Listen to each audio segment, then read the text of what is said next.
რა დაემართება სპრაიტს თუ მას ჩაის დავამატებთ?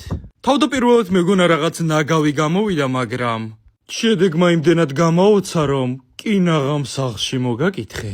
ჯეკბეღურასთან ერთად რა თქმა უნდა. ვიდეო შეინახე, რომ არ დაგავიწყდეს, ძალიან საინტერესოა.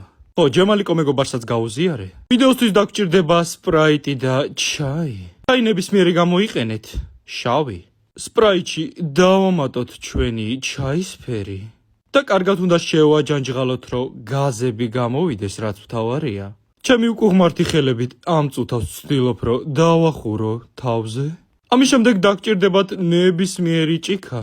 არ ასავალდებულო ვიქტორიას სეკრეტის მოდელივით ლამაზი იყოს. და ბევრი ყინული 1-5-6 ცალი. ამის შემდეგ დავჭრათ 2 ცალი ლიმონი.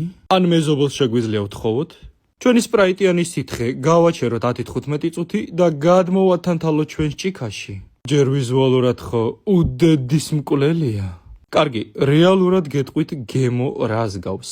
მოკლედ, რომ გავსინჯე, აი ფიუსტის ლიმონიანი ჩაი თუ დაგილებიათ, ზუსტად იმის გემო აქვთ. თუ არ გჯერა, მოამზადე და ნახავ. შეინახე ვიდეო აუცილებლად.